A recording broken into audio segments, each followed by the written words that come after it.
Greetings everyone, I'm Mar. Once again, this is my opinion. As you can tell from the title there, it's time for another movie review. And this time we are stepping into the realm of Jaws exploitation with the 1978 film Piranha. Now, for those of you who don't know what Jaws exploitation is, or what exploitation films in general are, I'll give a brief overview before I jump into the film.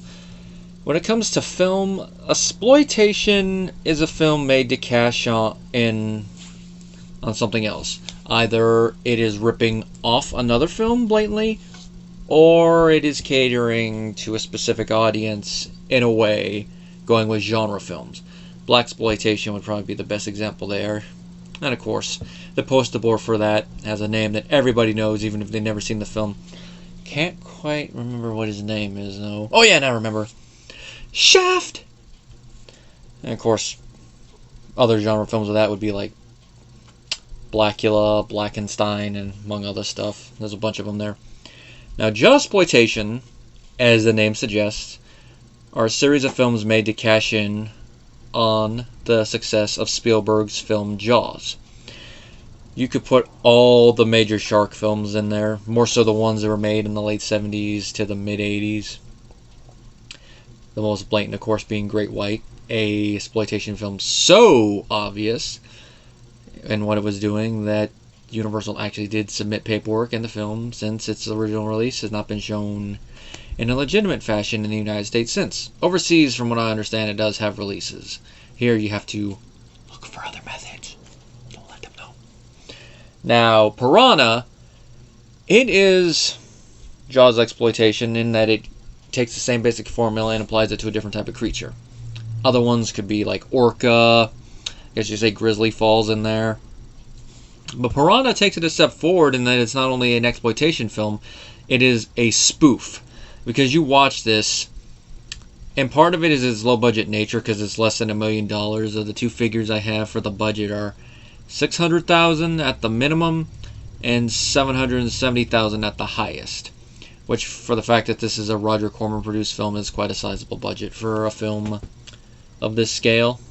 And considering what we see in this film, they did actually do a lot with a little, but, you know, a little bit more money, they could have achieved it better. But that does add to the charm of the film and adds a little bit to the spoof, because it's low budget, it's following the same thing, and it takes it and changes it from a shark, for seemingly no reason, to genetically modified piranhas. That's where the ridiculousness of it comes in. And like with Great White, Universal actually did want to sue Corman and everyone else involved with the film before it was released. But thankfully, Spielberg managed to interject on their behalf, because he saw it in advance of the film and he loved it. And as he put it, this is the best of the Jaws ripoffs, and it was the beginning of his relationship with the director of this film, Joe Dante, who also co-edited this film. And even this early in his career, you could see Dante's style starting to come in. Like before this, I just watched The Burbs, which is a decade after this. You could see his style fully form. Here you can see the hints of that style. The budget's lower, so it's not quite as sophisticated, and also he hasn't directed as much, but you can see it there.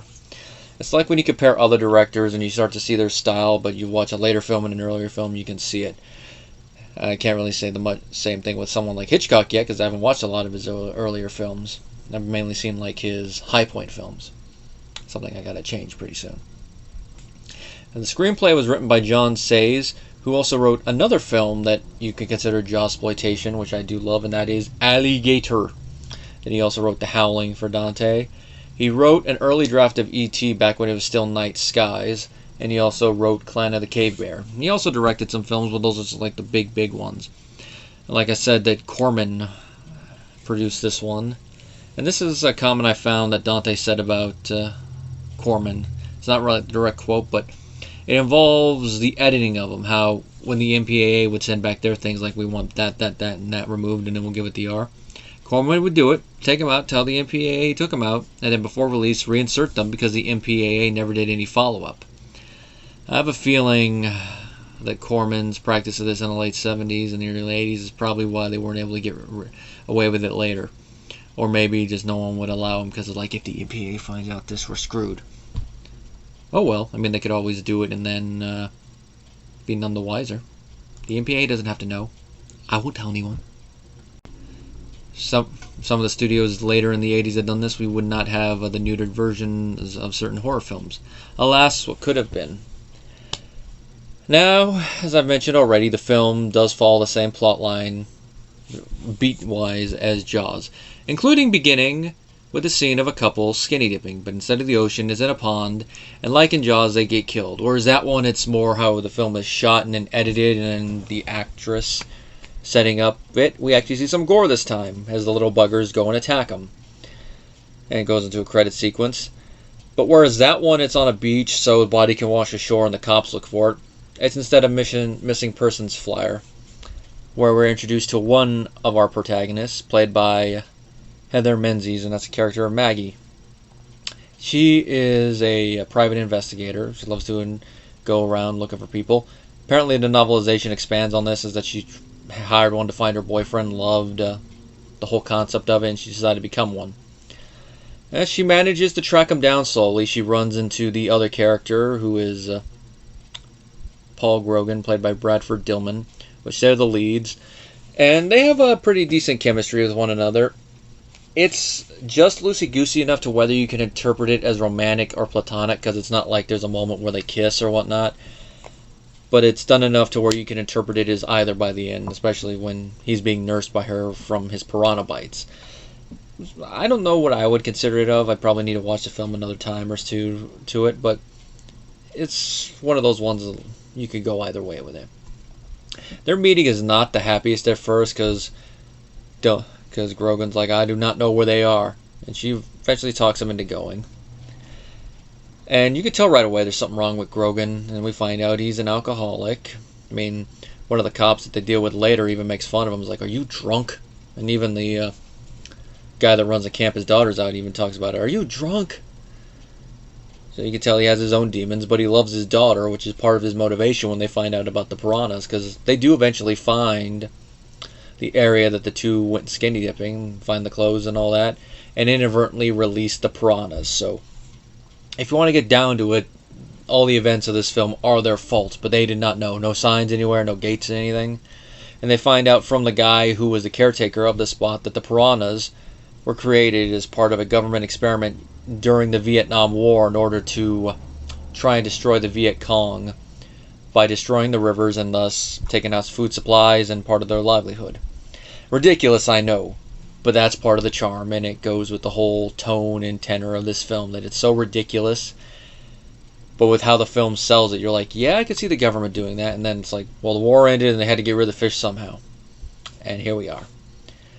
And they do mention, these are tropical fish, how could they be up here? They're genetically engineered, right there. Easy. And they also can survive salt water, which does tie into the ending, where it's like the end, ? Which is a hallmark of films of this nature. Piranha also contains another little beat from Jaws, and that is the a-hole who does not want to close the beach because of the monster. And in this case, it's a character played by Dick Miller. So even this early in his career, Joe Dante had Dick Miller cameoing in his films. And he does a pretty good job playing this character. Most of the time when we see Dick Miller, he's either playing a guy that's nice but a little grouchy, or a guy that's a small role is a little bit more grouchy. Here, he's playing a straight-up dick. But his name's Dick Miller, so I guess it fits. He is no mayor from Jaws, but he's just caring about the profits, doesn't want to close it. And even when he finds out about the piranhas attacking the guests, which that scene is set up so well, where he's on the phone with somebody else, he's like, what? The piranhas are attacking the guests, sir. Hold on, we gotta take care of something. Just the way that scene is edited, that's a good laugh. I could imagine when this film was released, the laugh that got out of the audiences in the theater. It's one reason I would love to see this film in a theater with an audience, probably as part of a double feature with another one of the Jawsploitation films. But that scene, he does do kind of a good deed in the end when the victims are being cared for, where he yells at the camera guy. But there's also the added thing, is he does not want this to come back to bite him in the butt, because it's like, hey, you didn't close it, and this was the result. Which, of course, unlike the mayor, he doesn't like it to moment. And unlike Jaws, the film, we actually have a little bit of corruption in here, because the government does not really want news of the experiments to get out, which is why, for one part of the film, they actually have Paul and Maggie, not literally tied up, but, you guys can't leave here. Which is not quite the same, but there's a beat in the novel similarly involving corruption, but it involves the mayor, and it's more of the reason why he's not going to close the beaches. So it kind of ties into it why no one's going to be warned about the piranhas, but they're going to try to kill them. But it is a similar thread, and I thought I would address it. Now, the Piranha Effects, I'd say for the budget they had, they are done pretty well, but you can definitely tell that they're fake, which fits the whole tone and tenor of the film, especially since it's a Robert J. Corman production. But the way they did it is pretty good, because they put the rubber puppets and attach them to sticks and then just put them there. Now, you can tell they're just being thrust forward, but luckily the shots only last a couple seconds each, and the way it's edited around it is so convincing that even though you can tell they're rubber puppets, you can suspend your disbelief while watching the film enough to where it's a convincing attack. Which is why, let's just say they had like a couple $1 million to work with to make the scenes a little bit more convincing. This would have been terrifying. Could have been as effective as the scenes in Jaws, just putting that out there. But it wasn't, but it is effective enough for the type of film that this is and the tenor of it. And it does add to the spoof humor of it. And of course, it's just watching the actors and the makeup effects around it, it's just one of those things like, yee. And of course, you do see a lot of blood and gore. I mean, you see some gore in Jaws, but it's like selective. It's more the implication. Here you see a lot of it. You see the kids getting bit on the feet, on the legs. You see people getting bit on the face, getting bit in the back, everywhere. You see the after effects of a couple of them. It's like, ew. It's like if you're watching this in a pool, it'd make you jump out the moment you feel even the littlest thing brush up against your arm. And of course, being shot in 30 days probably didn't help matters, but that's a Corman film. You got to shoot it quickly and cheaply. And to tie in with that, the extras are paid $5 a day and were given a box lunch for their troubles. Now, of course, this is $5.78 money, which nowadays would be like, that's an insulting low fee. Although I will counter that by saying that's still more than I've gotten on a couple of the shoots, which was mainly just the food part of it. So $5 on top of that, hey, that's good. You pull enough of it together. Of course, I would just barely pay for the gas, but sometimes it's the exposure. Although, for one of them, we did get paid $100, but that was for a network TV thing where we actually had to sign a non-disclosure agreement for. But $5 and that money, that would have been low, but that'd be fine. But I could see why that was probably the cause of one of their other issues. And their issues that they ran into with this film, which you can kind of see is partially the result of the film being low budget, but also a little bit in general. The underwater camera kept breaking down, which is why I'm guessing that for the scenes that they have, it selects shots, and for all of it, it's filmed pretty decently. Some of their second unit footage was unusable, which IMDb didn't mention what it was, but I would not be surprised if it's a lot of the underwater one, because you have the less experienced director, AD, going down there. Or it was probably like other shots, it's like, oh. And of course the union troubles, probably going with cost, probably tied in a little bit with this being a Jaws exploitation film, and probably just all the guilds just sticking their nose into it because it's a Corman production. It's like that scene in Attack of the Killer Tomatoes puts up, I am from the Screen Actors Guild. Wouldn't be surprised if people walked up like that all the time. He has to be paid, I'm on screen, so I have to be paid. Acting-wise, the main cast all do a pretty good job. I mean, the supporting cast, for what their characters are, that's decent. But there's some of them you're like, yeah. But it adds a little bit to the humor and low-budget charm of the film. Bradford Dillman and Heather Menzies, of course, are the stars here. A little bit more experience. I mean, Menzies played Maggie here, and she was Louisa Van Trapp in The Sound of Music. Which is why we have this joke. The rivers are filled with swarming piranha. And of course, Dillman, character actor. I know him, of course, from Escape from the Planet of the Apes, and of course, another of the films involving animals attacking, The Swarm. Another big budget B movie that I always enjoyed. Haven't seen it in a few years. That's another one that you usually will laugh at because of how some of the effects are done. Both Menzies and Dillman are no longer with us, unfortunately, but they do a pretty good job here. And like I said, they have some chemistry, and you can go either way with it. Now, Dillman's is partially due to him. because he was an actual actor, even if he wasn't like a big name. You're not gonna like see any commercials going Bradford Dillman in. No, he'd just be like a background actor, like, hey, it's him, I like him. Now, he was unhappy with how thin his character was written, so basically just like a base one on paper. And he talked with the screenwriter John Sayles about it, and he cited that Corman constantly would use bad actors or lesser known and quality caliber actors in his film, so he didn't really elaborate on characterization. But due to the fact that Dillman was a real actor, he was happy to accommodate him, and he added some depth to the role. And part of that depth is, involving Dillman, his demons, and of course, his love and care for his daughter, and wanting to protect her and make sure that everyone around her is safe and make sure the piranhas don't swarm, as it were. Which, of course, leads into the sequel. It's a nice little title. I don't know if it's a direct sequel or a sequel in name only, but before sitting down to watch this film, the only entry in the series I'd ever watched was Piranha 2: The Swarm, and that was years ago on AMC. The only thing I remember about it was that they flew. I haven't seen the recent entries, and I haven't seen the 95 film, so maybe sometime after this I'll watch this, because Jimmy Cammey is involved in that film. I like Dick Miller, he's always good in whatever he's in, whether it's big budget, low budget, mid budget. It's always good to see Dick Miller. And the rest of the cast, like I said, they do a decent job. Barbara Steele is Dr. Mengers, who, not a lot to her character, but she plays it enough to you're like, I hate this girl. She was in 8½, so, she's been in quality films. Her role was originally written for a man, too, and you watch how the character behaves, and other than, like, switching some of the dialogue for the gender, there's really nothing about the character that says it had to be a woman. I guess it's like how they wrote the characters originally in Alien, where it's like any of these characters can be unisex.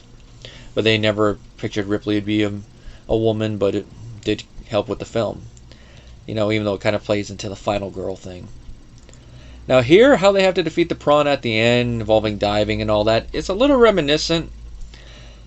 Even though it's not like the same type of beat, but it follows the same thing where one of the heroes has to go in the water and is attacked by the creatures.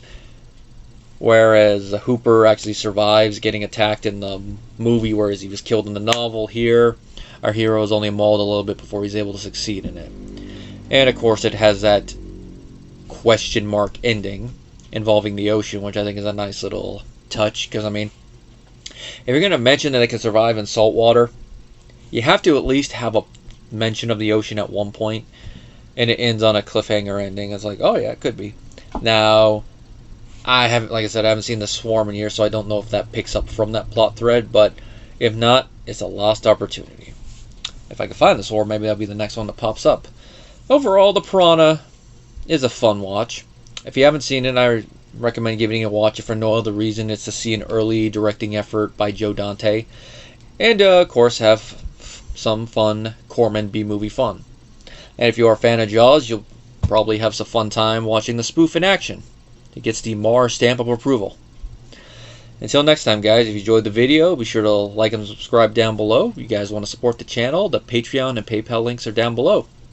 The PayPal link is if you just want to do a one-shot request, or you want to support the channel in a one-shot. If you want to constantly support the channel, you can join the Patreon. You can get certain videos early, and you get to do requests depending on what tier you're at. Till next time, guys.